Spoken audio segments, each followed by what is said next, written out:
If you're over 40 and you've watched the weight settle around your middle no matter what you cut, here's something that will sound backwards. The green tea sitting in your cupboard has a fraction of the caffeine in your morning coffee. Yet in head-to-head trials measuring belly fat, it is green tea that keeps showing up as the winner. Most people assume the drink with more caffeine must burn more fat. The research points the other way, and the reason has nothing to do with the buzz you feel. If you've tried cutting calories, walking more, and swapping your latte for black coffee only to watch the scale freeze, your body is not broken. You've just been handed the wrong target. The belief that more caffeine equals more fat burning is the assumption we're going to take apart in the next few minutes, because the actual fat burning power in these two drinks lives in a completely different place.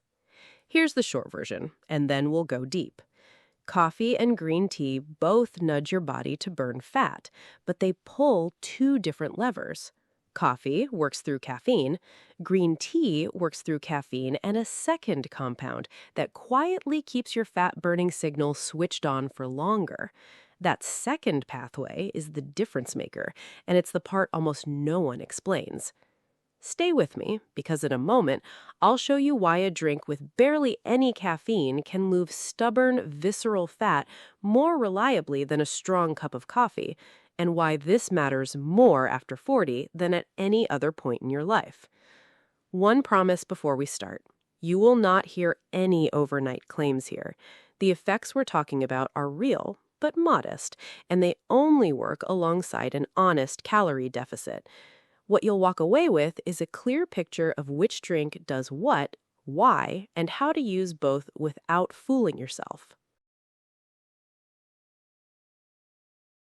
Picture your fat-burning system as a light controlled by a dimmer switch. When you eat, exercise, or feel stress, your body releases a messenger called norepinephrine. Think of norepinephrine as the hand that pushes the dimmer up. The brighter the light, the more your body breaks down stored fat for fuel. Now, here's the catch. Your body also has a cleanup enzyme whose job is to switch that light back off. The faster the cleanup enzyme works, the shorter your fat-burning window stays open. This is where coffee and green tea part ways. Caffeine, the active compound in coffee, works mainly by blocking a different off switch inside the cell. In simple terms, caffeine keeps the cell's internal go signal alive a little longer, which raises how many calories you burn for a few hours after drinking it. Research published in the American Journal of Clinical Nutrition documented that caffeine raises energy expenditure and fat oxidation in the hours after intake.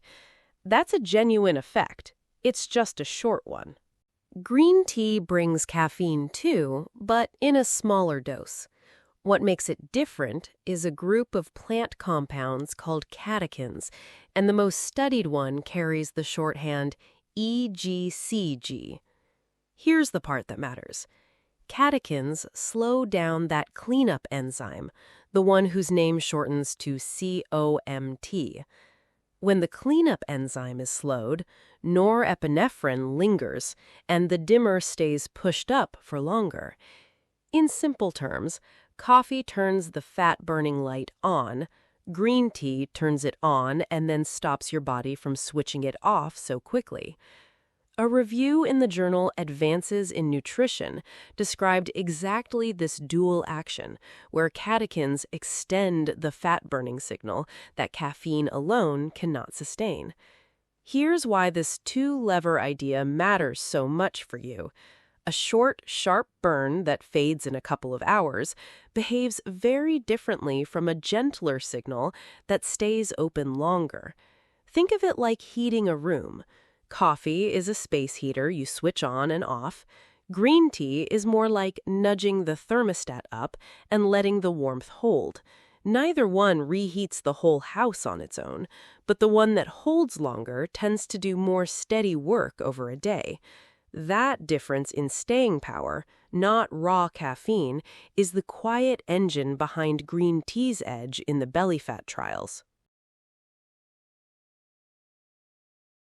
Not all fat behaves the same way. The fat you can pinch under your skin is one kind. The fat packed deep around your liver and intestines is another, and it's the dangerous one. This deep fat is called visceral fat. Picture it as packing material wrapped around your organs, except unlike harmless padding, it actively leaks substances that drive inflammation and blood sugar problems. After 40, your body tends to shift fat storage inward toward this visceral zone, especially as hormones change. That's why the same habits that kept you lean at 30 stop working. So the real question is not which drink burns the most calories overall, it's which drink helps shrink the specific, stubborn, deep fat. This is where green tea's record is strongest. A double-blind, placebo-controlled, randomized trial published in the Journal of Functional Foods found that adults drinking a catechin-rich beverage for 12 weeks reduced visceral fat area by about 9.5 square centimeters, while the placebo group barely moved. To be clear, that's a modest change, not a transformation, but it points to real movement in the fat that matters most. A separate analysis pulling together trials through early 2024 reported that green tea supplementation produced small but consistent reductions in body weight, waist circumference, and body fat percentage. The waist circumference drop averaged around 1 centimeter, again, modest. The value is in the direction and the consistency, not the size. If you're a woman moving through perimenopause or menopause, this inward shift hits especially hard because falling estrogen pushes more fat toward the belly. And if you're a man over 40 watching your waistband creep out while your arms and legs stay the same, you're seeing the same visceral drift. You might be wondering why the diet that worked for your friend isn't touching your midsection. Part of the answer is that you may be fighting a different kind of fat than they were, in a body that now stores it in a more stubborn place. Before you pour your coffee down the drain, here's the twist most green tea fans miss. Coffee carries its own fat-targeting compound, and it isn't caffeine. It's a polyphenol called chlorogenic acid, the same family of plant compounds doing the heavy lifting in green tea. A randomized, double-blind, controlled trial published in the journal Nutrients followed 150 overweight adults who drank coffee high in chlorogenic acid daily for 12 weeks. The chlorogenic acid group saw significant drops in visceral fat area, body weight, and waist circumference compared to the low chlorogenic acid group. Since the two coffees were matched for caffeine and calories, the researchers concluded the chlorogenic acid itself was driving the fat reduction. Here's the problem, and it's a big one. Roasting destroys chlorogenic acid. The darker and more roasted your coffee, the less of this compound survives. So the standard dark roast in most cups delivers far less of the fat-targeting compound than the specially prepared coffees used in these trials. Your daily cup still gives you caffeine's short-term burn, but the deeper visceral fat effect depends on a compound that roasting quietly strips away. In simple terms, coffee can target belly fat, but mostly through chlorogenic acid, and your roast level may be throwing most of it out. Green tea, brewed gently at lower temperatures, holds on to its catechins much more reliably. Here's something that explains why your friend swears green tea changed her body, while you felt nothing. Remember that cleanup enzyme COMT? People carry different versions of the gene that builds it. Some versions build a fast enzyme, others build a slow one. A controlled crossover study published in PLOS One measured fat burning after green tea in people grouped by their enzyme type. The people with the faster, high-activity enzyme showed a clear jump in fat oxidation after green tea. The people with the naturally slower enzyme showed almost no change. The reason fits the mechanism perfectly. If your cleanup enzyme is already slow, slowing it further with catechins gives you little extra room. If it runs fast, catechins give you the biggest gain. In simple terms, green tea's fat-burning effect depends partly on genetics you can't see. This is not a reason to skip it. It's a reason to stop blaming yourself when a strategy that worked for someone else does little for you. Your body is responding exactly as its biology dictates. It also explains why the research itself looks messy. When you average together fast responders and slow responders, the overall effect looks small because two different groups are hiding inside one number.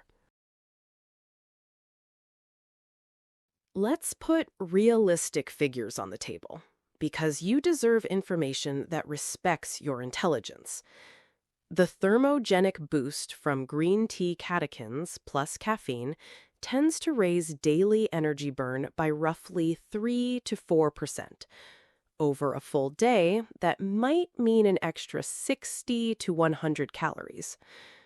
That's a rounding error against a single snack. No drink is going to outburn your fork. So, why bother?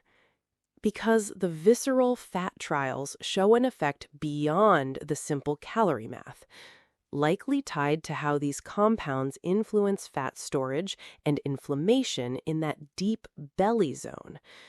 The catechin and caffeine combination is the version that keeps showing visceral fat reduction in the strongest trials. Decaffeinated catechins on their own show weaker results, which tells you the caffeine partnership matters. Independent research has been clear that catechins without any caffeine produce far smaller effects on body weight and waist.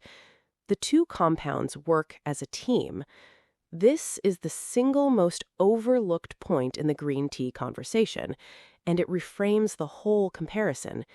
Green tea isn't winning despite having less caffeine. It's winning because it pairs the caffeine it does have with a second compound coffee usually loses in the roaster.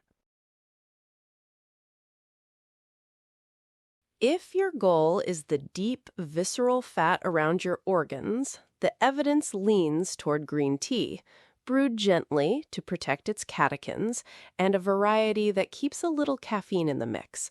Not because it's a magic drink, but because it pulls two levers at once, or coffee usually pulls one. Coffee still earns its place, especially if you choose a lighter roast that holds more chlorogenic acid, and especially for the short-term energy and fat-burning bump before a walk. Here's the honest bottom line. Neither drink will move stubborn belly fat on its own. Both are small tools that work only inside a real calorie deficit, consistent movement, and decent sleep. What changes the game is understanding which lever each drink pulls, so you can stop expecting a cup of anything to do the work your overall habits have to do.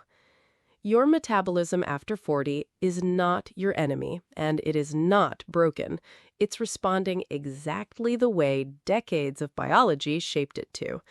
Once you see the mechanism clearly, you stop chasing magic and start using these drinks for what they genuinely offer, a modest, honest edge.